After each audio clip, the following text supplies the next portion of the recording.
everyone, welcome to another Comics Burst from the Full Force podcast, sponsored by Distant Planet Comics and Collectibles, with me as your host, Chris Diagnostico Ochenta McLeod, aka Diagnostic 80. On this installment of your absolutely favourite kind of burst, we have managed to corral the creator of the highly anticipated IDW G.I. Joe comic Sierra Muerte, the very talented Michel Fiffe, to discuss his work on Copra and this new Joe title. So without further ado, let's get stuck into this Comics Burst. On tonight's show, we have a comics writer, artist, letterer, colorist and creator who's responsible for the hit comic Copra, about the exploits of a government-sanctioned superhuman mercenary team. If you haven't read that, by the way, go out and get the trades now, it's ace.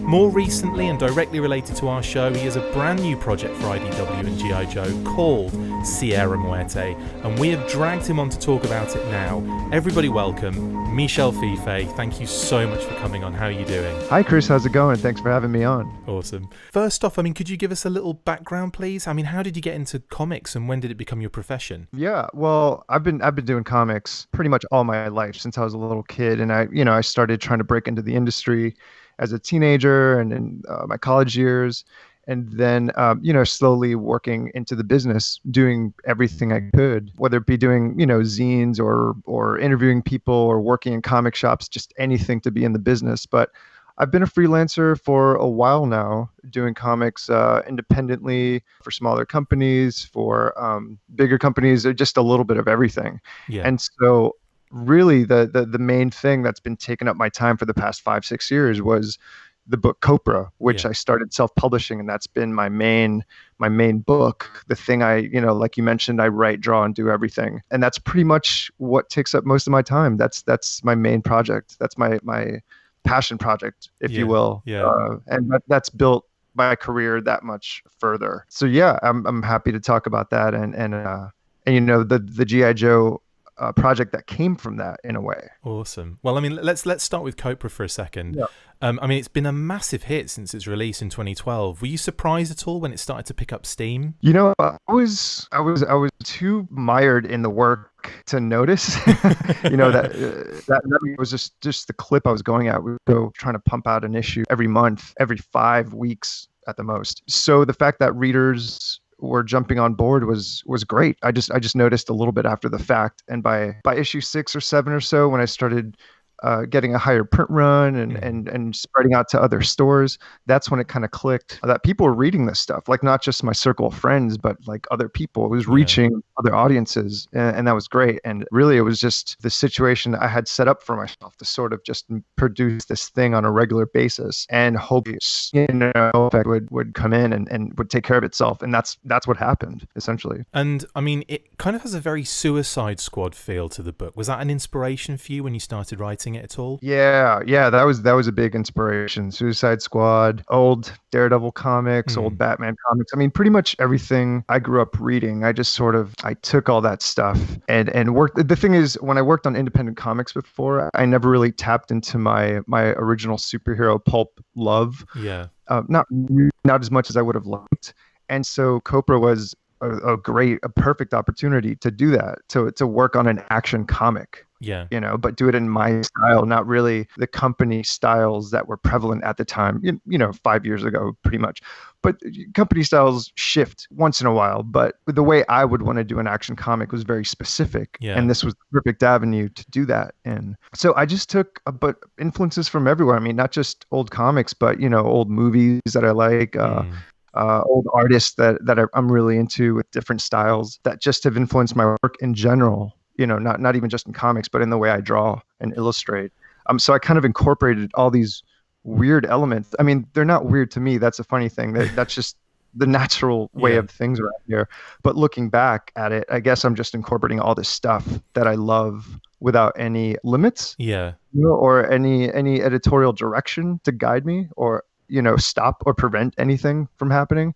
Yeah. So, I'm my own editor. So it really depends whether it works or not on the reader. Yeah, So yeah. so far so good. Well, I've actually been. It's very new to me, Copra. I've just kind of like got into it recently.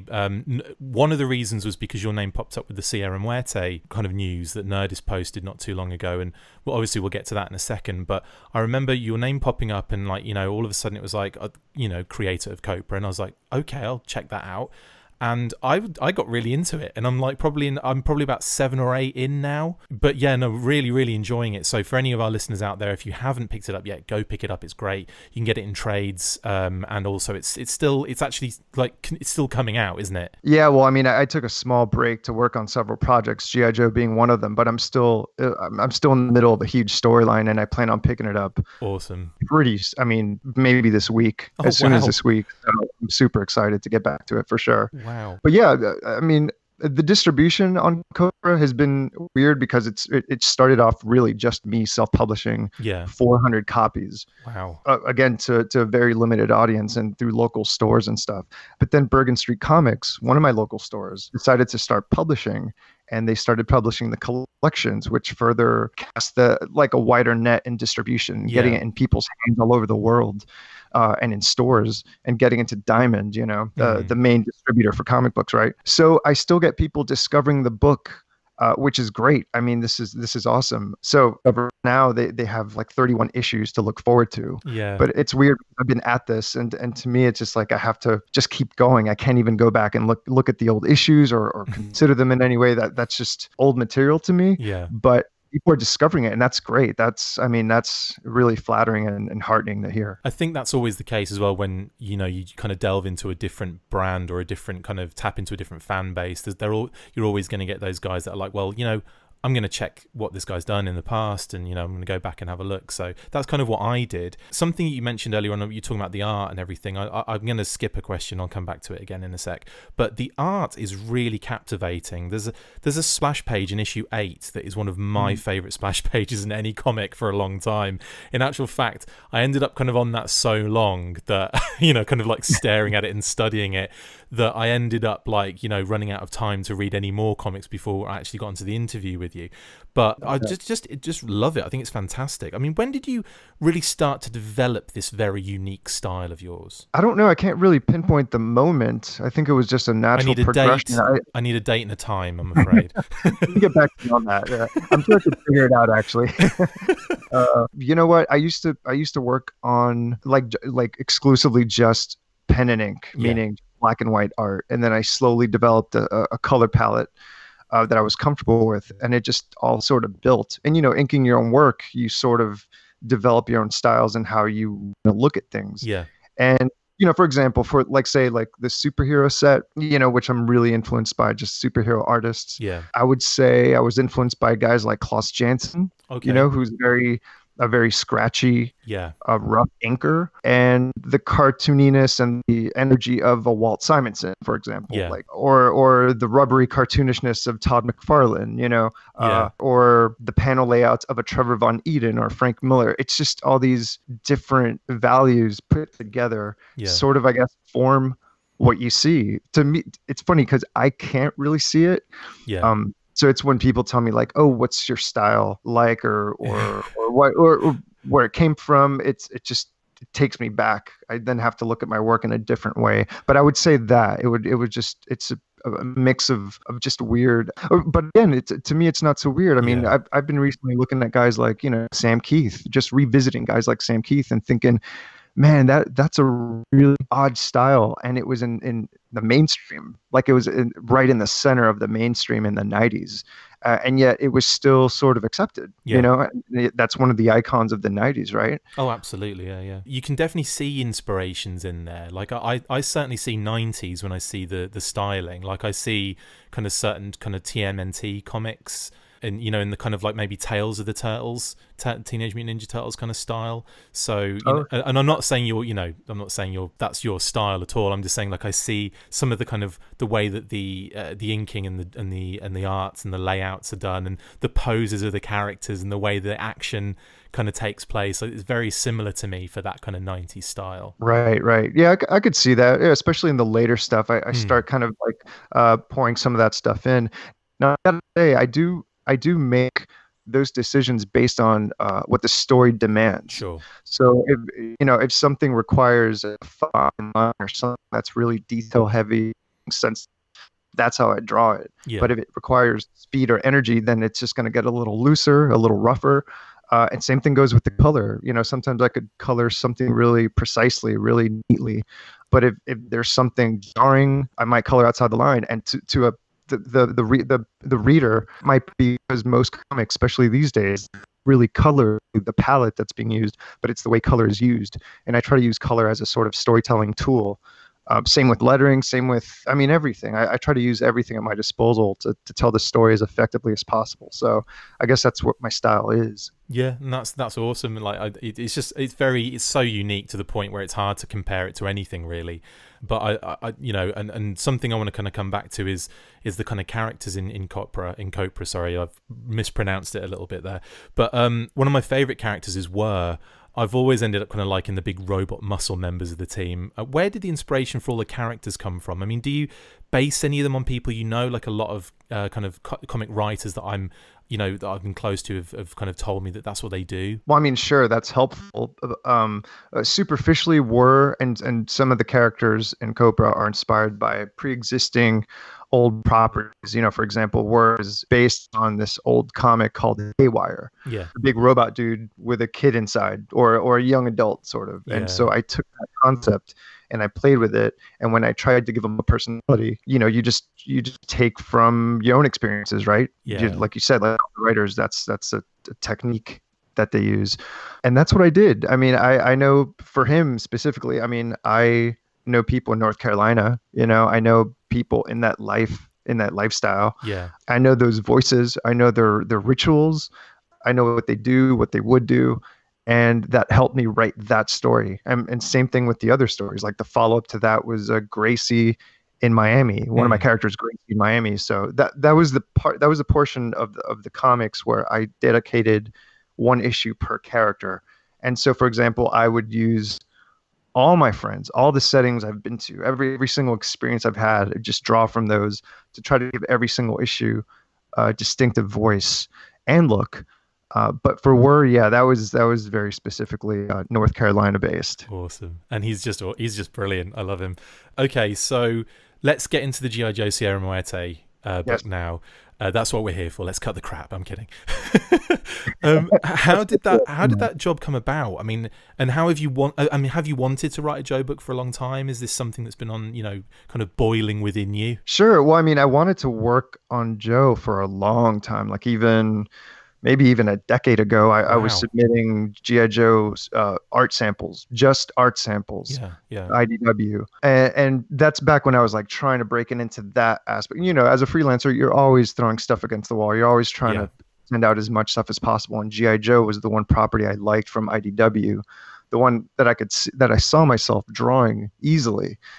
Nothing came of it, and other projects took over. And fast forward to 10 years later, essentially, I think it was 10 years old, that pitch that I sent. But fast forward, and I am in contact with IDW to do something.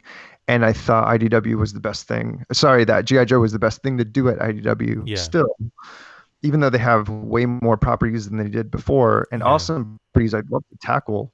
But G.I. Joe was the one that seemed the most natural fit in a weird way. And so the thing is, I started pitching ideas, but working on Copra at the same time. And so that's why G.I. Joe sort of took a little long to develop. But it's been in the works for a while. Yeah. But I had to put out Copra issues. And then in between, I did a project for Rob Liefeld called Blood Strike. Oh, nice. Brutalist.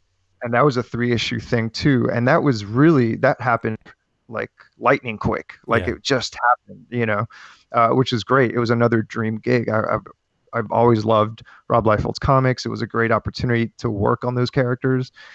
And G.I. Joe was still being developed, because those comics get developed at a different pace. Yeah. It's very measured, right? Yeah. And it has to go through several channels, not just me. Like Hasbro, IDW, yeah. Right. Like when I'm self-publishing stuff, I could have a book done and then sent back to me within a week, so it's right there. I don't have to deal with with the way the industry works on that level. Yeah, I suppose communication between artist, colorist, and so on and so forth is a bit easier when you're doing it yourself. You can just kind of go, you can just tell yourself what you need to do, as opposed to that communication, which can break down sometimes, can't it? Yeah, for sure. Now, for this one, I'm fortunate because IDW wanted me to do it all myself, and I was willing to do that. Like, that's sort of my thing. I want to do that, just to deliver a more cohesive package. I think that's the way I operate best. I've collaborated before, but for something like this, just to have a little extra personal touch, I would have to letter it myself and color it myself and sort of oversee the entire thing and make sure it looks exactly the way I want it to look. Yeah. And so that's how it came about, essentially. Again, the art we've seen so far looks very interesting indeed.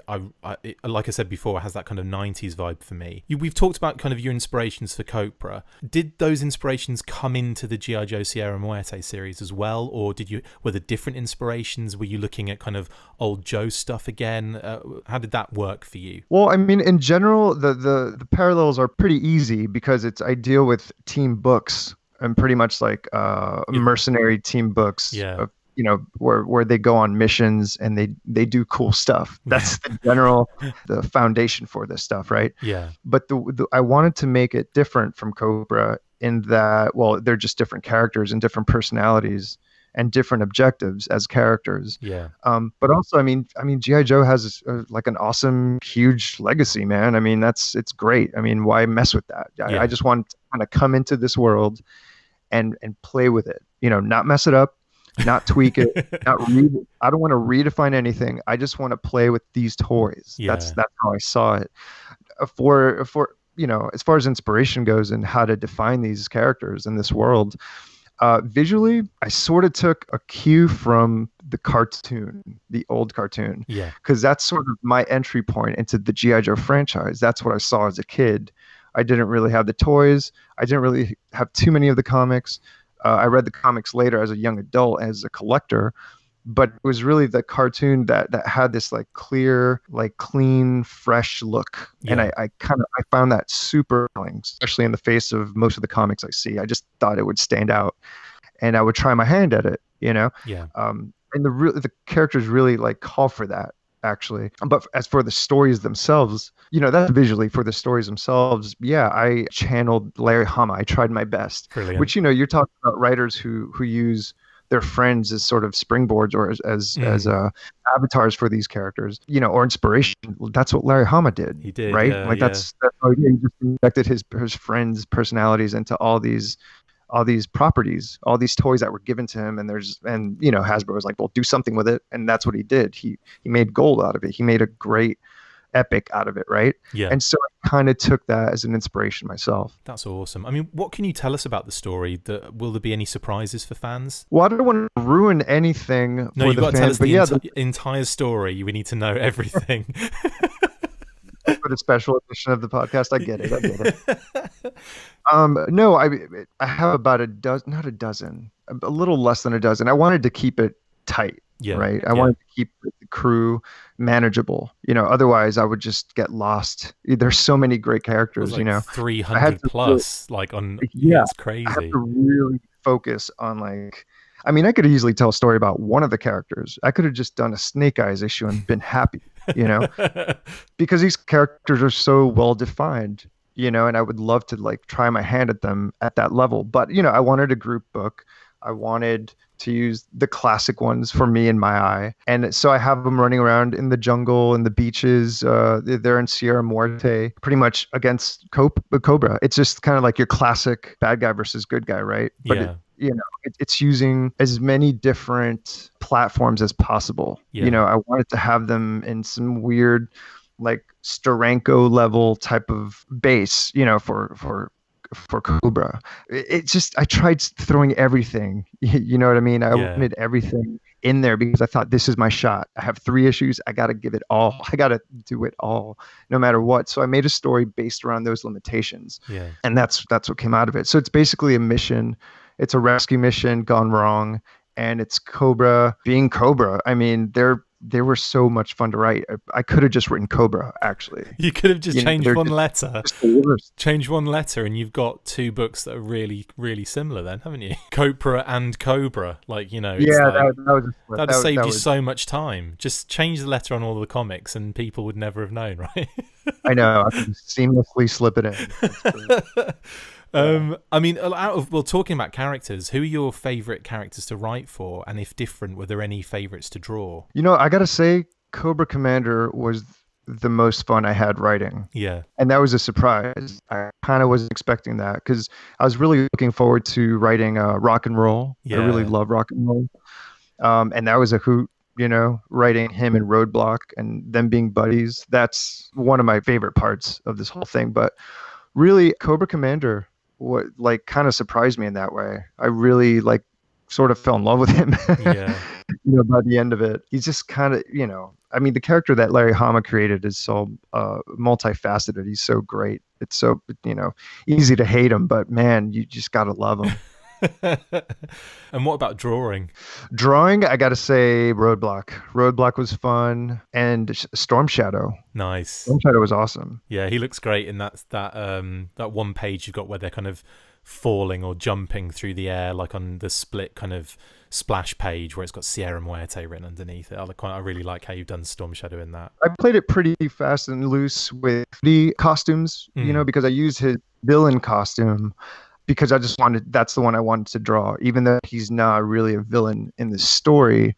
So even though this is its own continuity, its own little story, I kind of, you know, for me to make sense out of it, it sort of takes place. This isn't official, by the way. This is just me being a fan, right? Yeah. It sort of takes place around G.I. Joe 50. I don't know specifically when because I use elements from surrounding issues, but it's around that era, like that year. Yeah. Maybe, you know? So, you know, I use Zartan, I use a bunch of, it's just a lot. It was just a lot. Just from that era alone that I wanted to use. So that's sort of my take on it. Brilliant. The comic looks action-packed, tons of fun. Is that what we can expect from the run, the 3 issues? Yes. Yeah. Not many quiet moments, lots of action, lots of violence. A lot of character bits, though. I mean, you know, it's not really quiet, but I do want to have, you know, the thing is character-driven. So it's, you know, we try to get into these people's lives by way of their personalities. So there's a lot. It's a mix of both. It's a mix of everything. I try to have everything in there. Same way as all those. It's what I love about those old comics. You know, it's got humor, it's got some politics, it's got lots of action and adventure.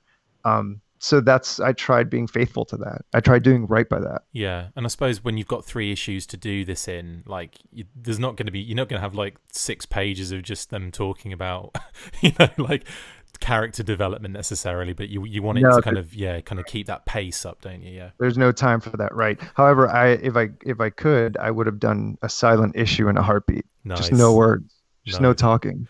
Well, that would have been a hell of a lot easier for you as well, right? Take the in a way, less lettering, considerably less lettering, but I'd still have to fill those pages up somehow, though. True. What were the challenges for you in writing a comic with such an array of characters? Was there a temptation to use a small cast at first, or do you want to try and get as like the 12 that you've mentioned kind of in there? That's as small as I could have gotten it, I think. The challenge was having everyone not sound alike. That's a danger in all team books, but also I wanted to get these characters, because these are pre-existing iconic characters, I wanted to get them right, like pitch perfect in as few lines as possible, meaning everyone gets their time to shine and they have to be portrayed accurately. Yeah. You know, so that was a challenge. That was something that I hope came out right. I think it came out right. I think readers are going to be really excited by this stuff. They're going to be pleasantly surprised.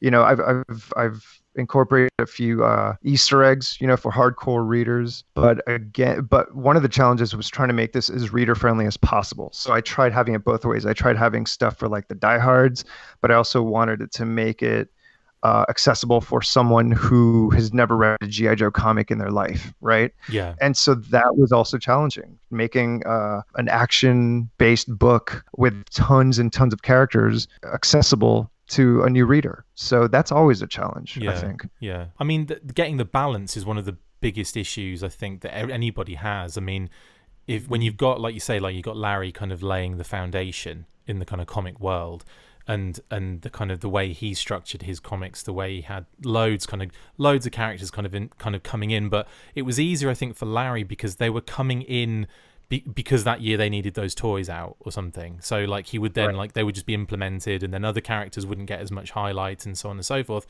But you're coming at it now with all of these characters at your disposal, and it's like, where do I start? Like I can totally see that, and like and getting a balance there to get all those things mixed in. I mean that's the key, and I'm really looking forward to seeing what you've done with it. Really looking forward to it. Oh, nice. Yeah, I mean, of course, by nature of the fact that comic, the old comic was made under those conditions, that just makes it a different monster. And I think those are great, brilliant comics. I mean, those are really good. They still hold up. It's not just nostalgia talking on my part. I think we all love those comics for a reason because they're still great. You know, they're character driven. They're just strong. You know, they're great storytelling. And Larry Hama, he did that sort of on the fly. They're almost improv comics, you know, because he was handed a bunch of parameters and he had to work within that. And it was just cliffhanger after cliffhanger. I mean, it was great just to see him develop that year after year after decade, you know. I mean, he's still doing it, you know. I know he's still goes. It's like we're talking that he's done it in the past, but he's actually still doing it. It's incredible. Yeah, he's still doing it. Yeah. I think now he probably has like a freer reign, but back then that's how it started, you know. Yeah. Oh, I gotta say about my influences, I failed to mention that Herb Trimpe was actually a huge influence on this stuff. Good. Because I mean, those first few issues that he drew what, the first 10 or 12 or around there. Around about that, yeah. But he developed this sort of style that was perfect for this comic because it wasn't a straight army comic, you know. It was just sort of like a mix of everything. It was sort of, army and Kirby technology and just his own sensibilities, sci-fi, and it just made it cool and different. That's what set it apart from just your typical army comic, right? Aside from the characters, but the look of it.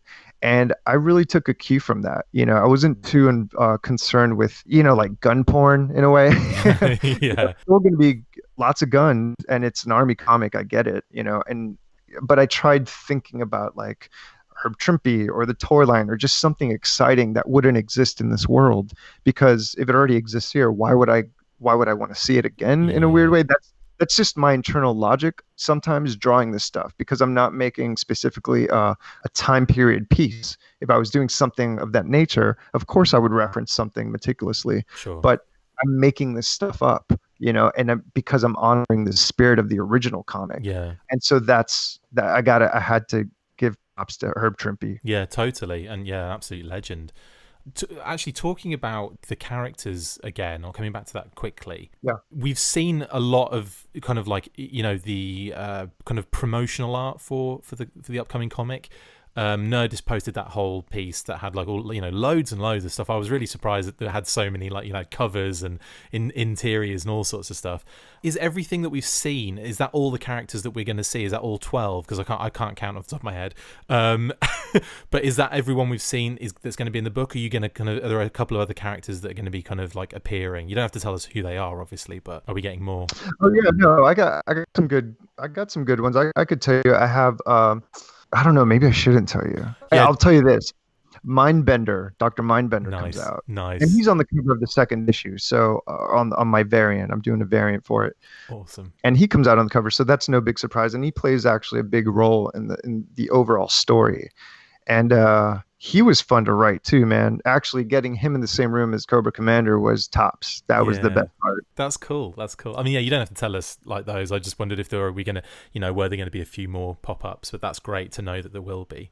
Okay, so if the series is successful, which I can't see why it wouldn't be. I mean, it's, you know, G.I. Joe fans are clamoring for, like, you know, any little thing like at the moment. So, you know, would you be up for doing another G.I. Joe story arc? Do you have any ideas already in the bag for that contingency? Man, I would love to do more G.I. Joe stories. Are you kidding? The only thing is time. I would have to actually carve out more time and do tons of more G.I. Joe if I could.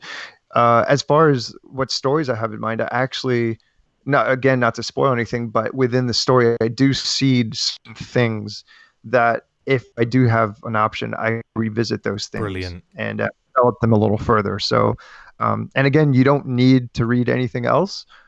This is like the 3 issue. It's its own world. It's its own thing. I'm not going to leave anything, dangling too hardly. You know what I mean? Like it's going to be its own thing. You'll be able to enjoy it. But if I do revisit the franchise, I will certainly touch upon those details. Awesome. Well, I mean, that brings us to the end of the interview. Thank you so much for jumping on the show and discussing the comics. We really, really appreciate it. Thank you so much. Of course, I appreciate you, reading Copra and reading this comic. Hopefully, it comes out. No, I can't wait. I cannot wait. I've already actually I've told my local comic book store that Sierra Muerte has to, that's coming in. So I definitely have that, and I've been getting the trades, or like the Copra trades I've been getting from Distant Planet Comics. So big shout out to them. They're our sponsors of the show as well. But again, Michel, thank you so much. It's been a pleasure chatting with you. Lovely to meet you properly. Virtually. And have a great rest of your day. Okay, thank you so much. Yeah, let's talk soon. Awesome. Thank you so much. That's it for this installment of the Full Force Comics Burst. Thank you to my wonderful guest, Michel Fiffe. See you next time, and as always, Full Force.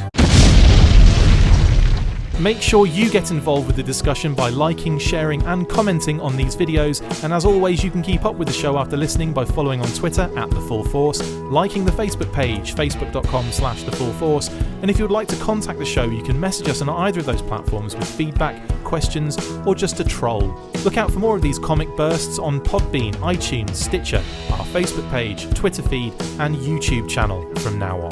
Full Force. And a big shout out to our sponsors, Distant Planet Comics and Collectibles, located at 601 Business Loop 70 West Suite 263, located in the Parkade Center, Columbia, Missouri. You can visit their website at distantplanetcomics.com and on Facebook at facebook.com/Distant Planet Comics.